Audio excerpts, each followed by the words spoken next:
இந்த ஆழமான ஆய்வு பயணத்திற்கு உங்களை அன்போடு வரவேற்கிறோம். ரொம்பவே சுவாரஸ்யமான ஒரு தலைப்போட இன்னைக்கு நாம சந்திக்கிறோம்.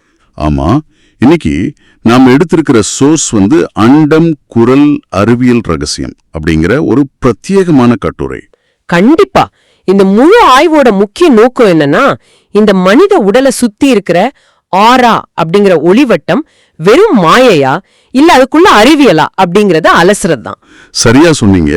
அதாவது இது சித்தர்களோட வாசியோகத்தோடும் அடிப்படை ஒளியியல் அறிவியலோட இணைச்சு நம்ம பார்க்க போறோம். ஆமா, இது ரெண்டையும் இணைக்கிற புள்ளி ரொம்ப ஆச்சரியமானது. இதுக்குள்ள போறதுக்கு முன்னாடி ஒரு சின்ன விஷயத்த உங்ககிட்ட கேட்க விரும்புறேன். ஒரு பழைய சிஆர்டி டிவியை அணைச்ச உடனே அந்த திரைக்கு பக்கத்துல உங்க கைய கொண்டு போகும்போது முடி சிலிர்க்கிறத நீங்க எப்போதாவது உணர்ந்திருக்கீங்களா? கண்டிப்பா. எல்லாரும் சின்ன வயசுல அதை விளையாட்டா செஞ்சு பார்த்திருப்போம். யுத்தமா தொடங்குது. ஒரு ஒளி தெரிய வேண்டும் என்றால் அங்கே ஒரு தடங்கல் இருக்க வேண்டும். அந்த தடங்கல் அப்படிங்கிற வார்த்தைக்குள்ளதான் முழு அறிவியலும் அடங்கி இருக்கு. அதாவது இப்போ நீங்க வெற்றிடத்துல ஒரு ஒளி அடிச்சா அது நம்ம கண்ணுக்கு தெரியாது. ஒரு லேசர் லைட் மாதிரி சொல்றீங்களா? அதேதான். இருட்டான ரூம்ல லேசர் அடிக்கும் போது அங்க தூசியோ புகையோ இல்லன்னா அந்த லேசரோட பாதை உங்க கண்ணுக்கு புலப்படாது.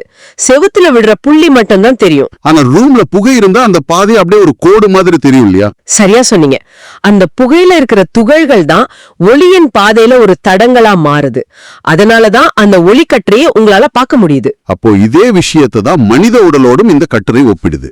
ஆமா, மனித உடல்ல இருந்து வெளிப்படுற ஆற்றலும் சாதாரணமா காத்துல கண்ணுக்கு தெரியாது. அதுக்கு ஒரு தடங்கள் தேவைப்படுது. இப்ப புரியுது. அதாவது நீங்க ஒரு அருவியின் அடியிலேயோ இல்ல ஒரு சாரல் மலையிலேயோ குளிக்கும் போது அந்த நீர்த்துளிகள் உங்க தலையில பட்டு சிதறுது. அந்த சிதறும் நீர்த்துளிகள் தான் உங்க உடலை சுத்தி ஒரு திரை மாதிரி, அதாவது ஒரு ஸ்கிரீன் மாதிரி செயல்படுது. ஓ, அந்த தடங்களின் போதுதான் ஆரா வெளியே தெரியுதா? கண்டிப்பா.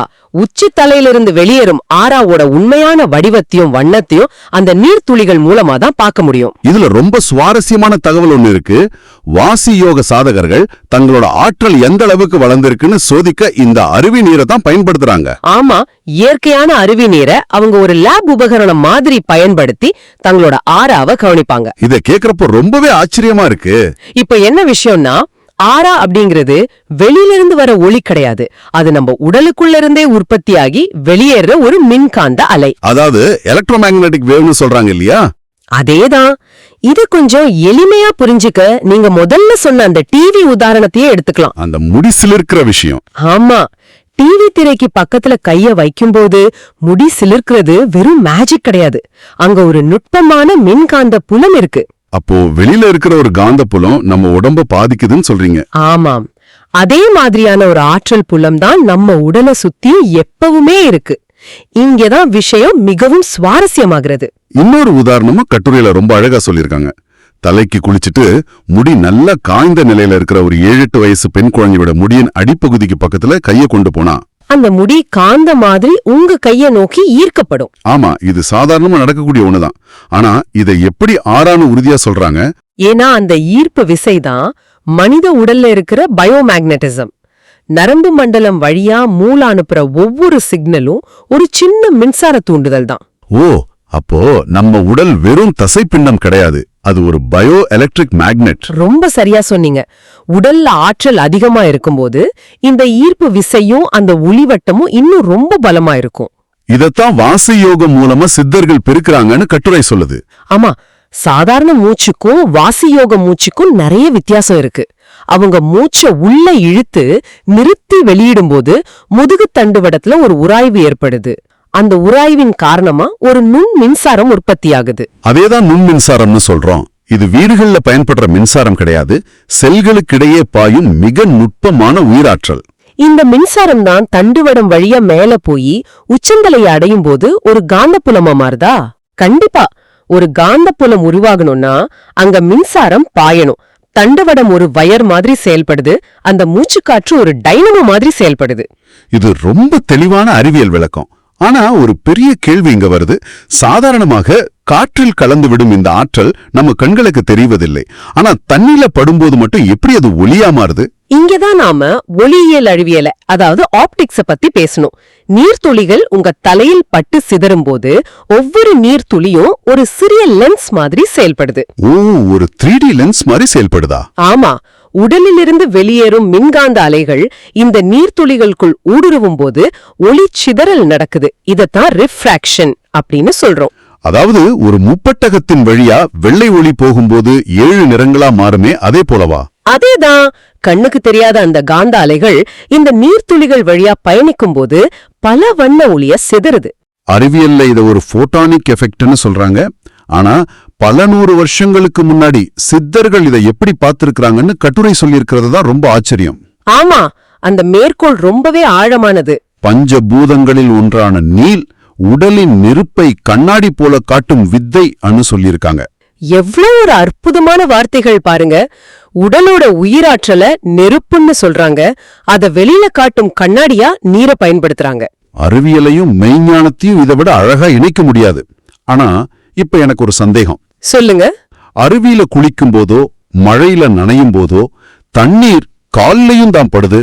ஆனா அங்க ஏன் ஆறா தெரிவதில்லை? உச்சந்தலையில் மட்டும் ஏன் இந்த ஒளிவட்டம் தெரியுது? இது ரொம்ப லாஜிக்கலான கேள்வி. கால்ல படும் தண்ணீர் புவியீர்ப்பு விசையால உடனே தரையோட தரையா ஓடிடும். அங்க ஒரு திரை மாதிரி அது நிலைச்சு நிக்க முடியாது. அப்ப உச்சித்தலையில பட்டு சிதறும் நீர்த்துளிகளுக்கு மட்டும் காற்றில் சிதறி நிற்க கொஞ்ச நேரம் கிடைக்குதுன்னு சொல்றீங்க? அது மட்டும் இல்ல, இன்னொரு முக்கிய காரணம் இருக்கு. உடலோட மொத்த வெப்பமும் தண்டுவடம் வழியா எழும்பும் நுண் மின்சாரமும் சிரசின் பகுதியில தான் ரொம்ப செறிவா இருக்கும். ஓ, வெப்பம் எப்பவுமே மேல் நோக்கி பரவும் அப்படிங்கிறது இயற்பியல் விதியாச்சு. சரியா புடிச்சிட்டீங்க. உயிராற்றலும் அதே மாதிரி மேல் நோக்கி பாயுது. அதனாலதான் உச்சந்தலையில இருக்கிற அதீத வெப்பத்தோடும் ஆற்றலோடும் அந்த நீர்த்துளிகள் வினை புரிந்து ஆறாவே கண்களுக்கு காட்டுது. கால்கள்ல இந்த அளவுக்கான ஆற்றல் குவிப்பு இல்ல அப்படிங்கறதுனால அங்க ஒளியல் விளைவு நடக்கிறதில்ல. ஆமா, இதத்தான் சித்தர்கள் ஒளி உடல் உருவாவதன் தொடக்க அறிகுறி என்று சொல்றாங்க. அதாவது உடம்ப வெறும் சதையா பார்க்காம ஒரு ஒளியா உணரும் பயணம் அங்கிருந்து தான் தொடங்குது. கண்டிப்பா. இவ்வளவு நேரம் நாம பேசின விஷயங்களை எல்லாம் தொகுத்து பார்த்தா ஒரு விஷயம் ரொம்ப தெளிவா புரியுது. ஆமா, ஆரா அப்படிங்கிறது ஏதோ மாயாஜாலமோ கற்பனையோ கிடையாது. அது மனித உடலின் உயிராற்றல், தண்டுவடத்தில் ஓடும் நுண் மின்சாரம், அப்புறம் நீர்த்துளிகளால் ஏற்படும் ஒளிச்சிதறல். இது அத்தனையும் சேர்ந்த ஒரு மிகச் சிறந்த அறிவியல் கலவை.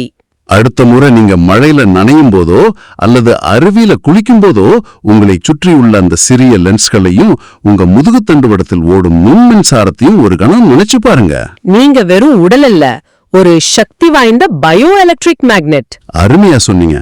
இந்த உரையாடலை முடிக்கும் முன் ஒரு புதிய ஆழமான கேள்வியை உங்க சிந்தனைக்கு நாங்க வைக்க விரும்புறோம். கண்டிப்பா, அது என்னன்னு பாப்போம்.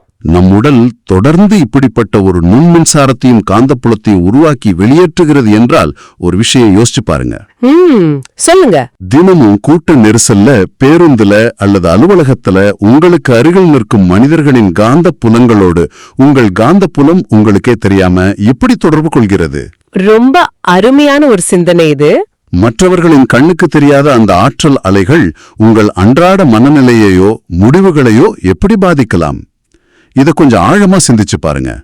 மீண்டும் அடுத்த ஒரு தேடலில் சந்திப்போம்.